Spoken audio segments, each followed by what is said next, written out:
확신 없이 들어가면 이 단지는 후회할 수 있습니다. 이 영상은 아무나 보라고 만든 영상이 아닙니다. 잠실 테라4.1이 조건이 맞는지 신중하게 따져봐야 하는 단지 이야기입니다. 단순한 분양 정보나 가볍게 참고하실 분들께는 이 영상이 도움이 되지 않습니다. 여기까지만 보셔도 됩니다. 반대로 이 단지를 오래 고민하셨거나 지금 결정이 필요한 상황이라면 오늘 말씀드릴 3가지 기준은 반드시 체크하셔야 합니다. 이 영상에서는 장점뿐만 아니라 계약하면 안 되는 경우까지 기준으로 정리해 드리겠습니다. 여기까지 들으시고 테라4.1이가 선생님 상황에 맞는지 헷갈리신다면 지금 조건에서 가능한 선택부터 화면에 보이는 마청풀 대표번호로 확인만 해보셔도 됩니다.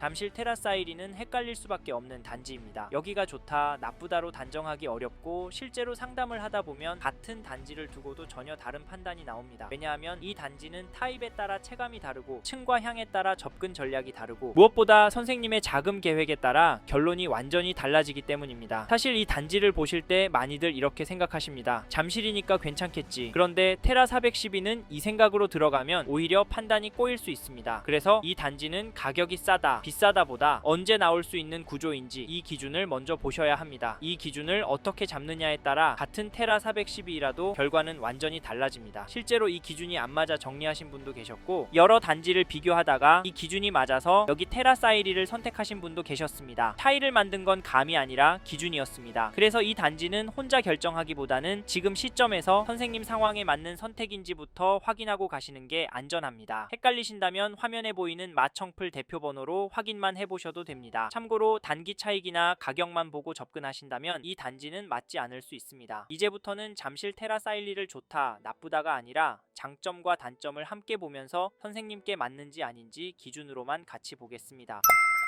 첫 번째로 소개할 장점은 가격과 시장 상황입니다. 즉 여기 테라4.1이 단지가 가격도 괜찮게 나왔고 지금 시장 상황이 이런 단지 투자하기에도 괜찮다는 말인데요. 일단 요즘 오피스텔 투자하기가 나쁘지 않다고 말씀드리는 이유는 여러 기사를 통해서 보셨을 겁니다. 서울 월세 어떻게 되어가고 있는지 보셨죠? 점점 오르고 있습니다. 왜 오를까요? 정부에서 전세 대출 조이고 있고요. 전세 물건이 쭉쭉 빠지면서 그나마 바로 선택할 수 있는 반전세나 월세를 택하고 있습니다. 월세로 수요가 몰리고 있기 때문에 투자자라면 월세 물건 투자하기 괜찮다 말씀을 드리는 거고, 반대로 실수요자라면 전월세 물건이 빠지고 있다 보니까 실제로 오래 살기 위해서 괜찮은 물건을 합리적인 값에 잡아야 오래오래 걱정 없이 살 수 있다는 말이 됩니다. 그런데 여기 테라4.1이 얼만가요? 잠실권 마지막 3억대 단지이다, 3년 전 분양가다, 이런 이야기 나오고 있잖아요. 네? 그래도 비싸다고요? 물론 그럴 수 있습니다. 이것도 비싸다고 생각이 드시면 연락을 주십시오. 신길동의 다른 신축 단지 소개해 드리겠습니다. 하지만 저희가 여길 가격이 합리적이다 말씀을 드리는 이유는 최근에 잠실권 단지들 값 때문인데요. 아시듯이 잠실권 단지들 비쌉니다. 어느 정도냐면 이번에 청약한 26년 1월 입주할 잠실르엘 전용 13평 일반 분양이 12에서 13억에 나왔고요. 25년 12월 입주하는 잠실 레미안 아이파크 전용 43 투룸형 시세가 24억에 나오고 있습니다. 그런데 저희가 소개하는 테라4.1은 3억대잖아요. 같은 잠실권역 단지이고 평형 차이가 크지 않은데 10억에서 20억 차이면 괜찮지 않나요? 이런 이유로 많은 분들이 여기 테라4.1이 관심을 갖고 연락을 주시는데, 솔직히 더 심각한 문제는 잠실권 값은 앞으로 더더 오를 것 같다는 점입니다. 요즘 아파트고 오피스텔이고 전월세 부족해서 난리인 점 아시죠? 뉴스에서 많이 보셨을 거고 실제 현장에서 집 구해본 분이시라면 잘 아실 겁니다. 이런 이유 때문에 저희는 집값은 오를 거다 말씀을 드리고, 여기 선생님의 상황과 앞으로의 전략에 맞는다면 잡으셔도 괜찮다 말씀을 드리는데요. 사실 이건 제 생각이라 선생님의 생각과 충분히 다를 수 있습니다. 그래서 실제로 이 단지 모델하우스 직접 와보시고 현장도 직접 와보셔서 선생님만의 생각을 가지시길 바라겠고, 화면의 번호로 연락 주시면 저희가 테라4.1에 대한 분양가, 조건, 입지, 장점, 단점도 소개해드리고 현장 안내까지도 도와드리도록 하겠습니다. 다음으로 넘어가겠습니다.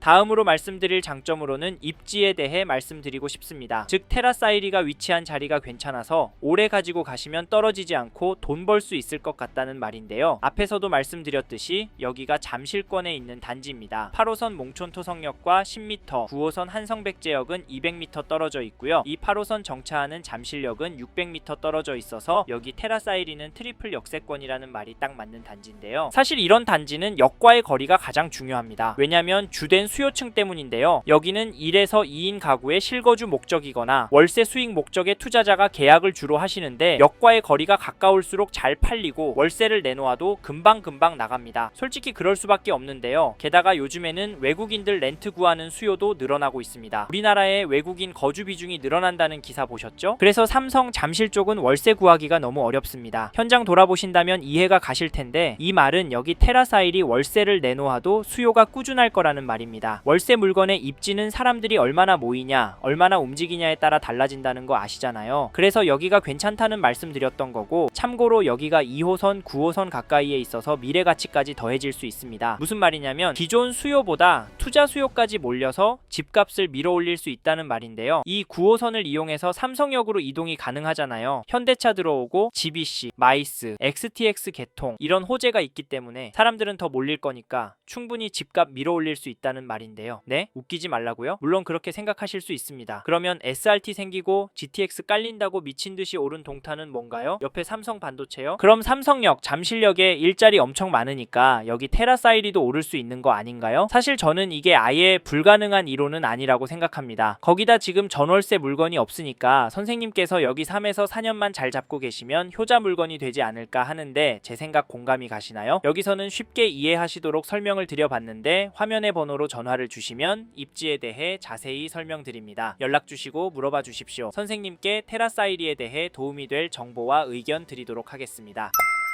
다음으로는 이 단지 단점에 대해 말씀드리겠습니다. 첫 번째로 말씀드리고 싶은 단점은 세대수입니다. 솔직히 세대수가 많진 않습니다. 이 단지 총 세대수는 89세대인데요. 89세대 어떠세요? 숫자만 봤을 때는 상당히 아쉬워 보이진 않으신가요? 솔직히 제가 봐도 많진 않아 보입니다. 잠실권에 있는 아파트들만 봐도 널찍하게 포진이 되어 있고 그 급에 맞게 상가도 잘 갖춰져 있잖아요. 그리고 세대수가 아쉬우실 이유는 또 있다고 봅니다. 이게 무슨 말이냐면 우리가 세대수 하면 1000세대라는 기준이 명확하잖아요. 1000세대 이하 단지는 쳐다도 안 보겠다 하시는 분들 많지만 또 그렇다고 1000세대에서 살짝 넘는 것도 별로다 하시는 분들 많습니다. 이왕이면 1500세대는 돼야 되는 거 아니냐 말씀도 아시던데 이런 부분 어떻게 생각하세요? 그런데 여기는 1000세대 기준은 그렇게 중요하지 않다라고 보고 있습니다. 왜냐면 수요가 명확한 곳이기 때문에 세대수 기준보다는 세입자와 월세가 중요하다고 주장하는데요. 물론 세대수 적은 단지들은 주의해야 합니다. 뭔가 특별한 것, 즉 수요가 몰릴 수 있는 무언가가 없다면 아니면 내가 특별히 들어가야 할 이유가 없다면 신중하게 보셔야 하는데 여기 테라사이리는 앞에서도 말씀드렸듯이 여러 개의 장점이 있습니다. 그래서 세대수 하나만 보고 끝내진 않으셨으면 좋겠고, 다음으로 말씀드리고 싶은 단점은 여기가 오피스텔이라는 점입니다. 네? 오피스텔은 별로라고요? 네, 맞습니다. 사람들이 오피스텔 사면 망한다고 절대 사지 말라고 하는 것도 맞습니다. 왜일까요? 확실히 오피스텔이 거래량과 값 흐름은 아파트보다 덜 합니다. 이 말은 값이 덜 오르거나 더 떨어질 가능성이 있다는 말인데요. 그런데 실제로 예상 밖의 상황이 발생했습니다.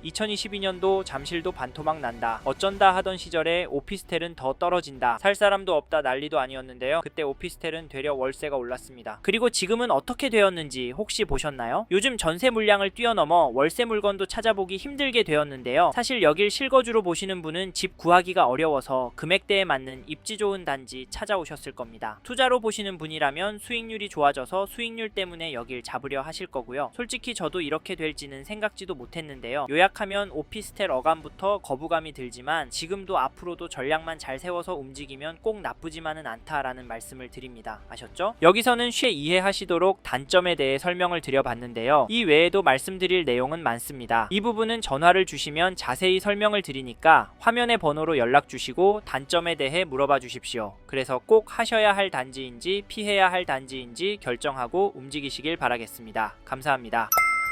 이번 영상에서 테라사이리에 대해 말씀드렸습니다. 관심이 가신다면 영상이 끝나고 이 지역에 대해 좀 더 검색해 보시길 바랍니다. 이번 영상에서 언급된 내용들에 대하여 좀 더 궁금하신 내용이 있으시다면 댓글로 남겨주세요. 최대한 빠르게 답변을 드리도록 하겠습니다. 다음 영상에서도 부동산 투자에 도움이 되는 정보 나누어 드리도록 하겠습니다. 구독과 좋아요 그리고 알림 설정 부탁드립니다. 감사합니다. 좋은 하루 보내세요.